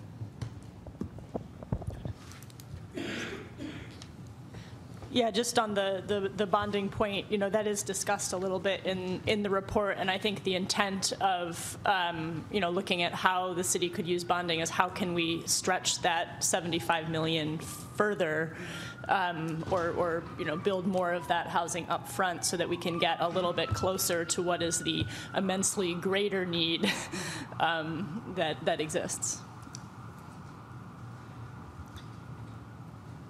Ms. Dugard. I concur strongly with what Kirsten and Katie just said, and I think it's super important to acknowledge there are people on this task force who are doing some really hard and heavy lifts in their own communities. And I don't believe that they're doing it to achieve actually less than $75 million through an EHT. I believe that they are doing it to get to the mark to have a real impact. And I don't think that it's, I don't think we should send them back to their communities as ambassadors for this work. And then have it turn out that there's only political support for sort of something far less than $75 million. So I really, for those of us who have had the hard conversations peer-to-peer and come together around this, really ask you to make it a real $75 million through EHT and then use those strategies to go beyond that. That is what we are saying. Mr. Wertz. I just want to express my support for all of that, absolutely. I think we're here for that 75 million, and I would love to see what we can do beyond that to actually address the needs that exist. Mr. Tuck.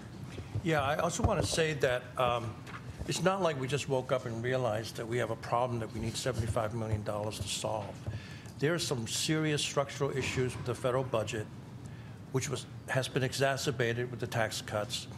The cost of building is going to go way up because of the structural deficit.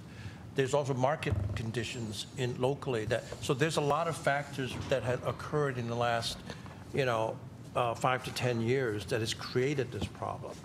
And we're trying to solve this problem. Hopefully, some of the structural issues will change, and there will be a broader base of resources to deal with this problem, and also, people can, the affordability thing gets better. So, but I think it's important to understand that there are some serious market and federal structural issues that's created this problem, and we're trying to address it without it getting worse.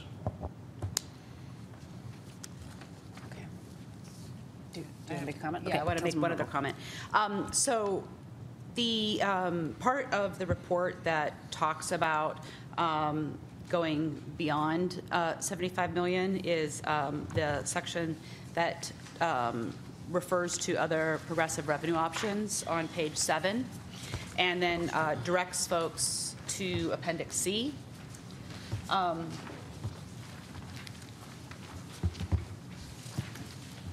To, I think, underscore what I hear folks saying in response to my earlier comment, I think there could be some clarity that could be added to Appendix C. There is reference to the creation of a growth fund to pay back a potential housing bond, but it doesn't clearly say that you, a housing bond is not another type of revenue. It's a way of using revenue. So I don't have any great suggestions about how to do that within Appendix C, but I think that's a place to do that and to be more clear about your intentions for the 75 and the getting to 150. So perhaps it might be saying progressive revenue options and use of other financing tools or something like that. So I'm gonna look to the primary drafters of this document to give us a little bit of feedback on the issue that is being highlighted by Councilmember Herbold. And I'm just trying to help you push back on my earlier statement and memorialize it in your document.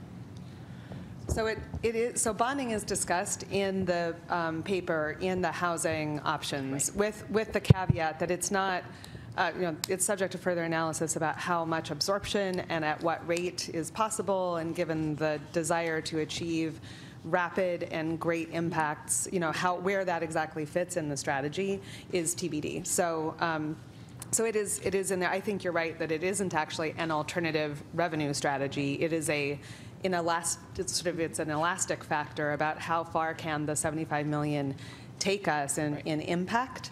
But we are genuinely recommending 75 million in actual revenue through EHT and 75 million.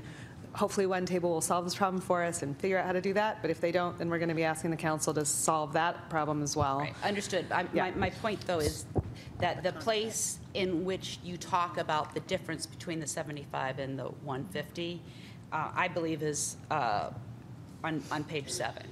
And so if, and I appreciate that under the housing section you talk about bonding, but I think that's a separate issue than being very clear to the readers of this report that bonding authority, your interest in using bonding authority as a financing tool is to get to the 150, not to make up for any of the 75. So looking at Appendix C, so you're correct, the Housing Growth Fund is neither a new revenue option, nor is it inherently progressive, since we're basically using future property tax revenue to bond against, right? And the final sort of sentence there is at least acknowledging that part of it, but that this is a way of, I suppose that could be reworded to sort of acknowledge that this is not really a new revenue source, but simply a way of, using current revenue to generate some upfront money for housing. I don't have an idea of specific wording in my head, but I'm just suggesting that we retitle Appendix C as progressive revenue and financing options. And financing options. That sounds fine to me.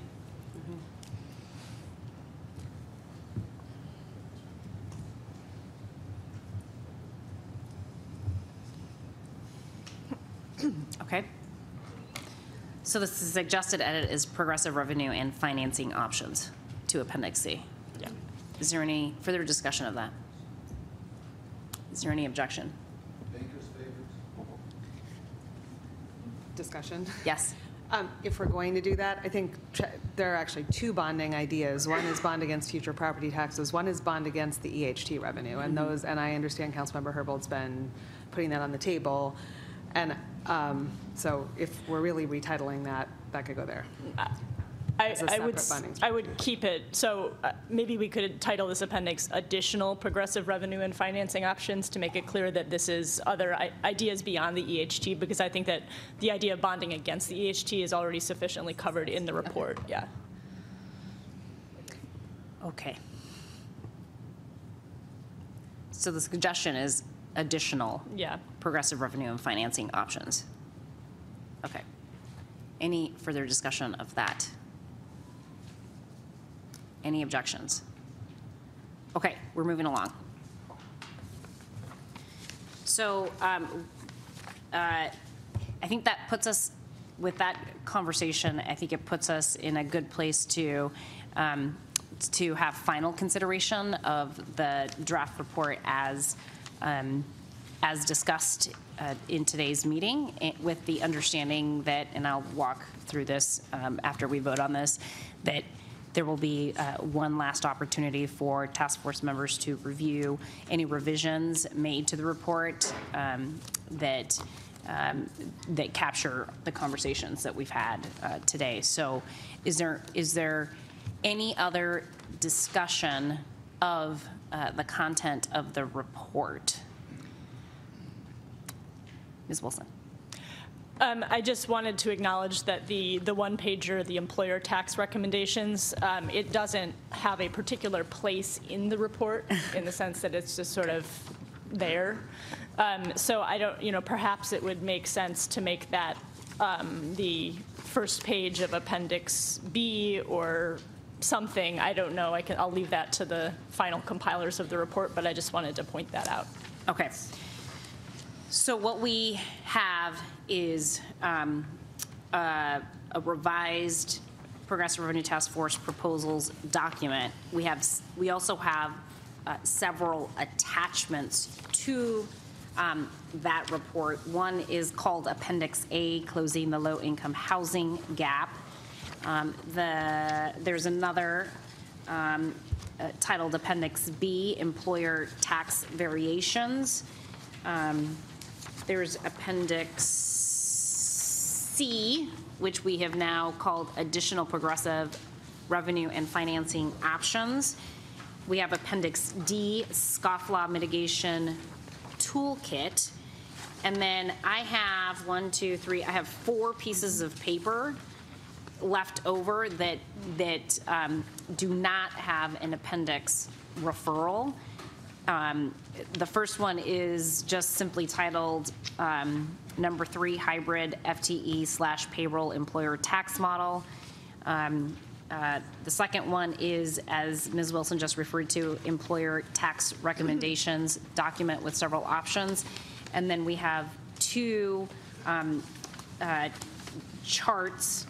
It's actually a total of 4. What? A main chart and 3 subcharts. I only have 2. I'm missing a couple. So this one is called Safety in Place, Identity, Shelter, Temp. Okay, so we have, And then, do you have intersection needs? no. Okay, so then we have 4 additional charts. Do people have these 4 additional charts?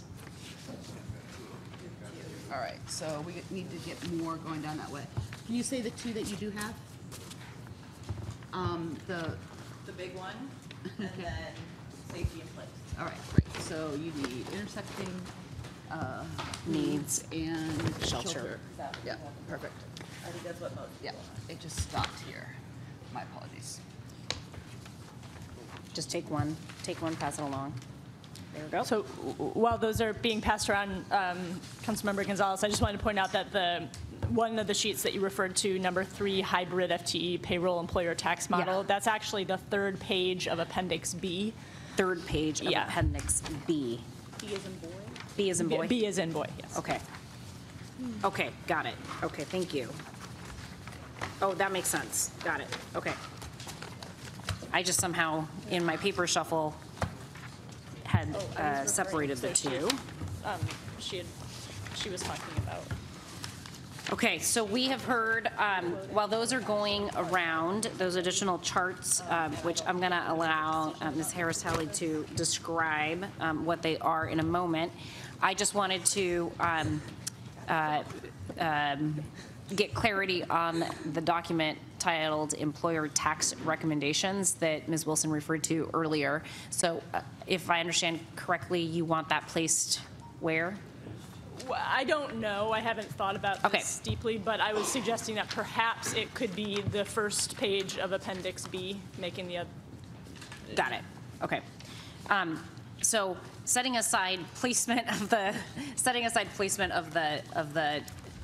documents, are we at a place where we can have a conversation about support for inclusion of the documents as appendices to the report, the main document.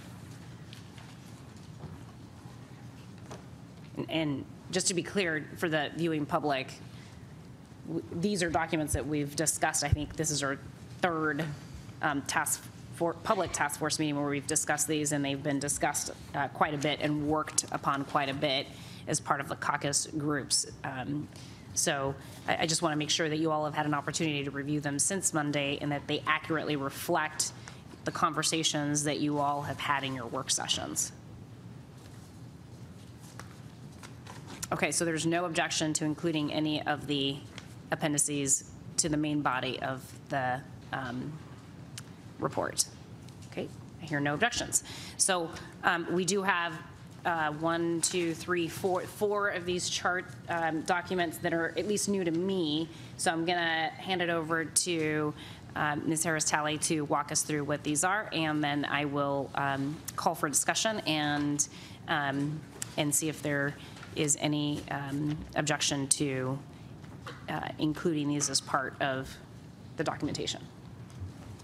Thank you, Councilmember Gonzalez. So this is illustrative example only of, to give a context really to a few things. One, all of the information given to us by central staff around what the individual costs look like for all of the different recommendations that we have put forward in the report.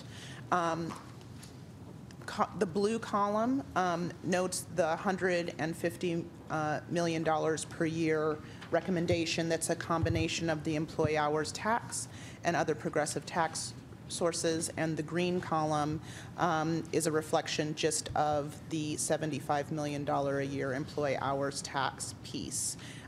It does the breakdown based on the recommendation, again, of affordable housing inventory and access at 80% of that revenue spend, and shelter and services at 20%. And again, is only illustrative. So we've taken this and plugged it into an overlap of what central staff has told us up to this point are the costs associated with these different categories, and then also added a column to give a context to what need would be met with this given example. It is illustrative, and then there's a further narrative, and thank you to Ian and others who recommended, again, for a context of reading a budget, we need a narrative that gives us a context of what we're talking about. So the narrative attached to this illustration simply gives a context to the categories and what recommendations out of the report are plugged into the categories. None of this information is new, except that it's a demonstration of what a combination could potentially look like and the level of need that would be met. The accompanying tables were generated by central staff that give you the breakdown of the individualized numbers, services, programs that they were able to use illustratively to come up with the need that would be met under each of the subcategories.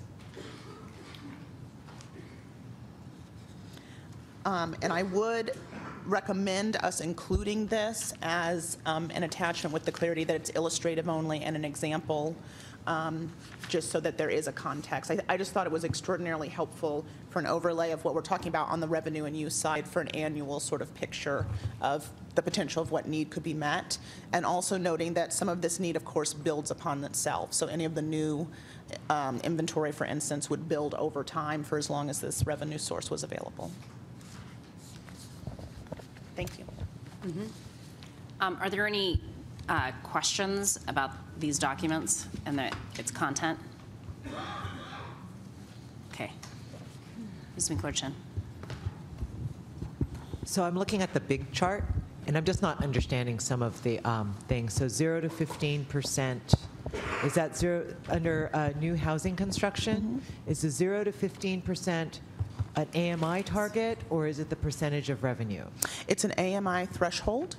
Okay. And the reason that we did 2 grades of that threshold is because, as we learned, there's quite a different cost assessment depending on whether or not services needed to be extended with that. And you'll note that for permanent and supportive housing, there's a breakdown of capital cost and then operating and service costs. And that central staff has also put in consideration there the threshold of what percentile increases would look like annually for that illustration, which is separate from the mixed income cost, because at that AMI threshold, you would not need accompanying operation and services annually to sustain the housing. And then under the rental subsidy, which is number 2A and 2B, you have rental subsidy, parenthesis, 100% AMI to 15% AMI affordability. Are you saying that you would provide rental subsidy to people between 15% of AMI and 100% of AMI? No, what we're saying is for current inventory that's at 100% AMI, so market rate, it would be subsidy that would allow those in the 0 to 15 threshold affordability access to market rate units. Okay. And this would be something that would need to be set up as a program above and beyond any federal programs or other voucher programs that are in place, again, in response to what central staff showed us about the gaps in need there and what we're dealing with as far as market rate increases over time. I would suggest some wording changes. I just can't think of them right now because I'm tired, but let me think.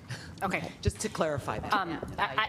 I just want to clarify what the intent of these documents are. It is my understanding, based on the introductory remarks, that these are not recommendations of the task force for how any revenue should be spent. It is simply a demonstrative set of sheets of what in one column $150 million a year could buy the city, and what $75 million a year could buy the city. And so it's really what I'm going to call for at the end of this discussion is whether there's any objection to forwarding these as demonstrative exhibits, but I'm not going to call for a vote on whether or not the task force is endorsing this slate of expenditures as the recommendations from the task force. And I think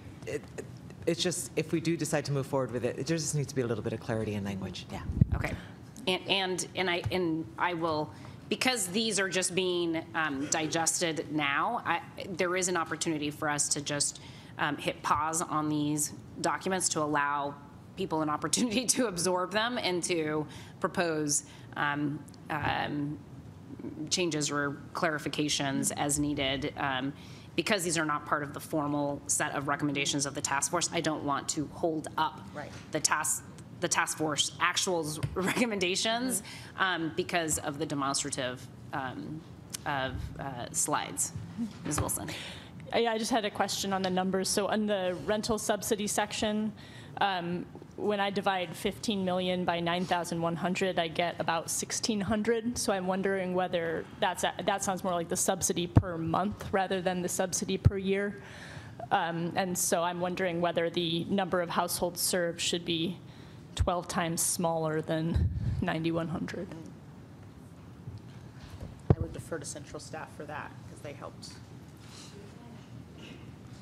I think that's a yes. Yes. Answer is yes. Ms. Little. My suggestion is that we title these documents as examples of how the money could be spent, obviously in a more eloquent way. But just so no one is confused about what these numbers are and their purpose. Good suggestion.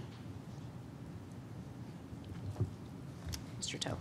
I think just at a high level, in terms of presentation, the three small sheets are actually the 20%, and the one sheet is the 80%. So it might be helpful to do that for the three smaller sheets, that's the 20%, just so it's easier to categorize.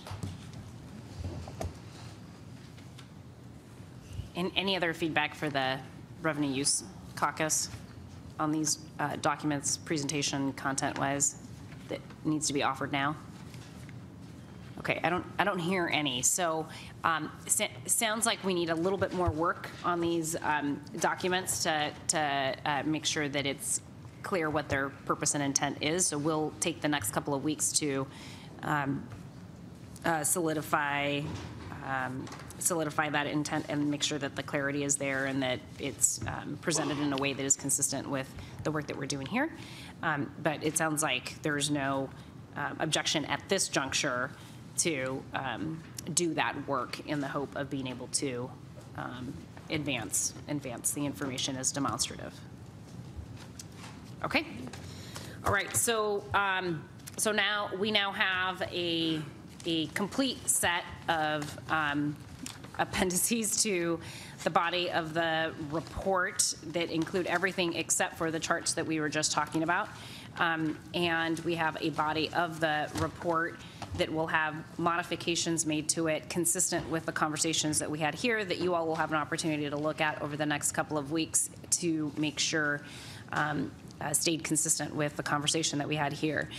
So at this point, I'm going to ask if there is any further discussion about any other aspects of the contents of the report and the recommendations, and whether anybody in the course of having those discussions wants to express an objection to finalizing the report. Okay, Councilmember Herbold has a question. And I apologize. I'm because of the nature of the appendix section, and that it's my understanding that they need to relate to the content of the report. I want to double check the appendix 3, the hybrid payroll employer tax model. That goes to appendix B. It relates to appendix B, but does it relate to a document within the report itself?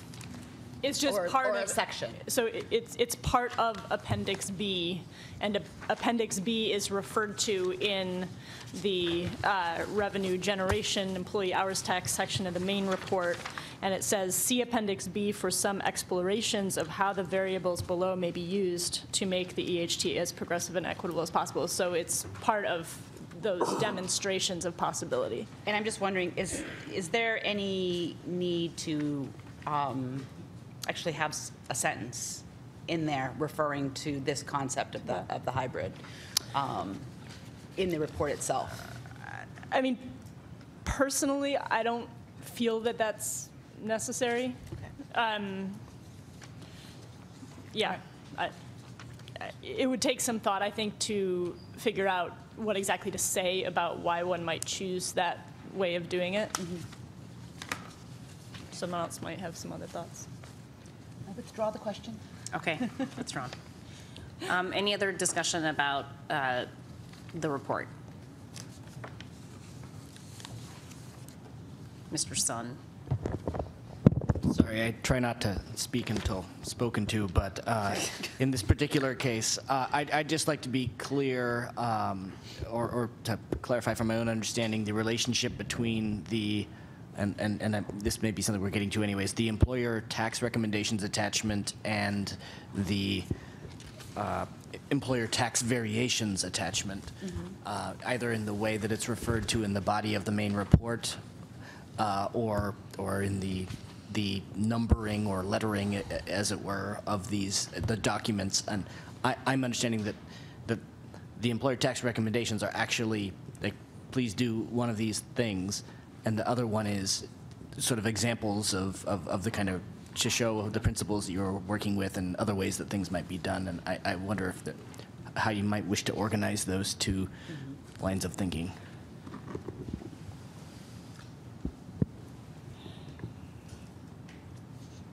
I mean, I think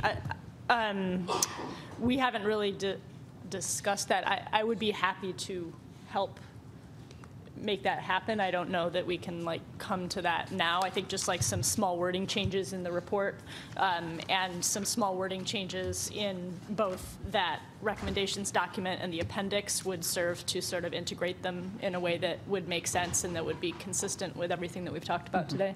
And I can help with that. Ms. Herschel.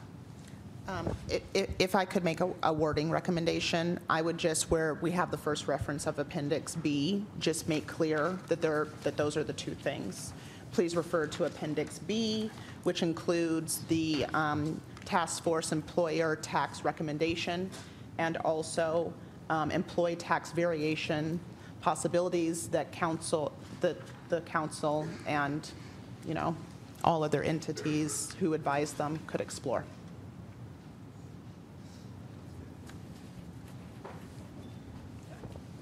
Is that enough direction, Mr. Sun? It kind of does, but are we now? Absolutely. I just wanted to make sure everybody was going to be satisfied with whatever it is that we might end up doing. Okay, sounds great. Okay, anything else?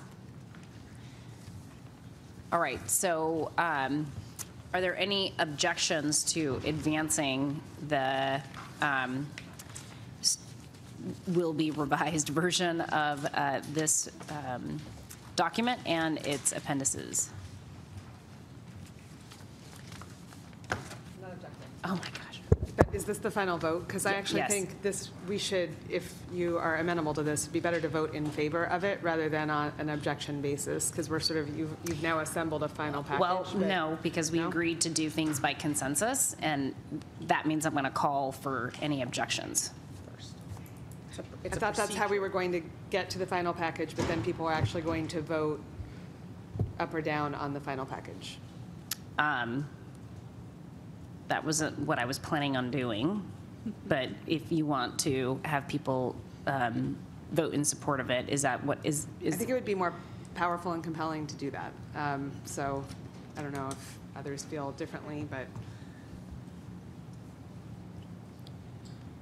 I like voting. Does anybody else feel differently? No? Okay, let's do this because we got to move on the public comment. So, okay, all those in favor of advancing the recommendations as modified pursuant to our conversation today, including the appendices, please signify by raising your hand and saying aye. Aye. Aye. Any opposed? Any abstentions? Okay, so that passes unanimously, and it will go on to central staff to figure out how to reconcile all of these things and make it presentable. So, okay, so we're going to do public comment. I think we have a public comment sheet somewhere. I apologize for those of you who are signed up for public comment that have waited much longer than I would have wanted to make you wait. We're starting about 30 minutes late on public comment. Each person who I'm going to call is going to have 2 minutes to address the committee. And from up here? Okay. Is that a roving mic? Okay. Whatever's easiest. Okay, so the first person on the list is David Haynes, followed by Sean Smith. And again, each person will have 2 minutes to provide us with their public testimony. Rates and after port rates on the cruise boats and the industrial China shipping. Whatever the dollar amount, we need a great American housing build-out to offset the supply and demand squeeze oppressively perpetuated by the liberal Democrats bailing out Wall Street financial immorals and the housing market in 2008. We don't need master leases of dilapidated, inflated buildings that certain politicians advocate for their establishment donors throwing monkey wrench into financial costs to cater favor to sellouts. We need noble civil engineering firms, advanced architects, honest-to-goodness general contractors, and carpenters union qualified carpenters with an investment in more carpenters to begin building for ourselves in partnership with qualified developers to build normal homes. We need to investigate and consolidate the nonprofits and government agency budgets and hire honest, trustworthy developers and stop giving money to shady, unqualified co-chairs and nonprofits, self-appointed, politically connected by donations that exempt them from scrutiny. As it turns out, all housing built by low-income housing, Home Site, Seattle Housing, Plymouth Housing, King County Housing, Solid Ground, and other smothers of suspect nonprofits skimming cost in partnership with low-quality developers are creating warehouse echo, government institutionalized housing designed to keep you irritated, uncomfortable, wanting to move away from abusive, intimidating housing authorities using data to manipulate statistics to sugarcoat the lies of the reasons why they've already failed the community and need to be denied this budget. Thank you. Okay, Sean Smith will be followed by Tiffany McCoy. Good afternoon, members of the task force. My name is Sean Smith. I'm a member of SHARE and Nicholsville. For nearly 30 years, we have come before city leadership and county leadership, trying to articulate two things. One, shelter saves lives. Two, housing sustains lives. Many times we have told that there is no funding available for either.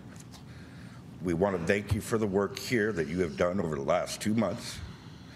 We look forward to working with you to make sure that it passes through the City Council. And thank you for your time. Thank you, Sean. Tiffany McCoy, followed by Sai Simaneni. Samaneni. My name is Tiffany McCoy. I'm the lead organizer for Real Change. I want the task force and members of the audience to know that Real Change will be fighting for a $150 million employee head tax to be generated. I realize that the resolution 31782 states that 25 to 75 million is what was proposed, but as we learned from the most recent full council meeting, resolutions are not law, they're not binding. And the language on page 4 of these proposals states that this is not enough or even close enough to adequately address the crisis. And that this also says in this document that people are tired of half measures. So there's a bit of a contradiction there. Folks, Amazon paid $0 in federal taxes in 2017 after $5.6 billion in profits. There was a discussion here at the end about bonding or other measures of financing to get to $150 million. So there's a recognition that we need $150 million. The employee hours tax would be an annual replenished revenue source that is paid for by the wealthiest businesses in this area. I'm asking folks to come out to this meeting that's hosted by Councilmember Sawant, Monday, March 12th at 6 p.m. in this room to discuss how to build a strong movement to secure a $150 million employees' hour tax. Thank you.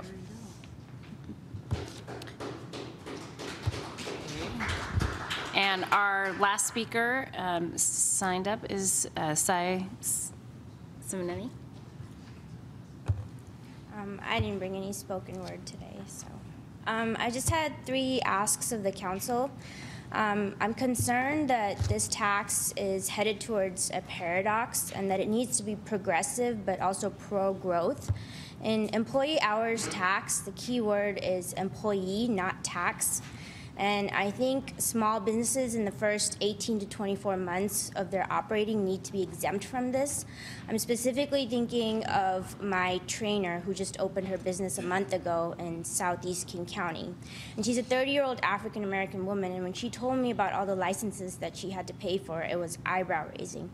And so the paradox is that if we aren't communicating with real business owners and thinking about the impact on market economics and real systems, because we're seeing this as a single agenda, homelessness and housing crises view. When businesses are hurt and they can't hire employees or remain stable, that's not going to lead to healthier communities. And then finally, my second ask is, I know this is difficult, but I think part of the problem that this money is not stretching very far is because the council is being asked to both generate the housing, but also vertically integrate supportive services. And I think other leadership in this area needs to be taking more accountability and not creating a phone service that puts you on an 8-month to 5-year housing list. That's not a program. And so I think if other leadership, whether that's private equity, big health influencers like Kaiser or hint, hint, One Table took ownership of vertical integration of services, that's going to allow the money, which I'm fully confident that at a minimum you can get $75 million. And if 13 days from now I blink, it's not going to become a zero. that money will go further in terms of getting housing.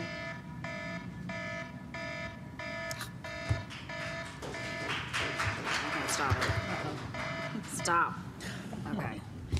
All right, that was our last person signed up for public comment, so I'm going to close out the public comment period. This report, as I mentioned earlier, is going to be revised to add any of the changes that we discussed here today. In the next few days, task force members will receive a final copy of the report by email to confirm the edits correctly reflect your changes. And barring any objections, within 24 hours of that email, the report will be considered final. The report will then be presented to the Finance and Neighborhoods Committee, of which I'm the vice chair of, in a briefing on March 14th. That meeting is at 2 p.m. on March 14th in council chambers. And that briefing will be followed by the drafting and deliberation of legislation relating to the recommendations included in this report. And so before we come to a close of this meeting, which is now officially, I can say confidently, our last meeting of the task force, I just want to really say thank you. Really sincerely thank you for all of your hard work and the time that you have put into being with us in these really long meetings here and in the long meetings that I know that you all have had in your work groups with respective caucusing. So really thank you so much for being engaged and for continuing to be with us. And then, of course, I want you all to help me thank some of the staff that has been working really hard on this. So that includes Dan Eder, Eric Sun, Tracy Ratzliff, Alan Lee, Shannon Perez Darby, Cody Ryder, and Ashley Harrison. So let's hear it for them.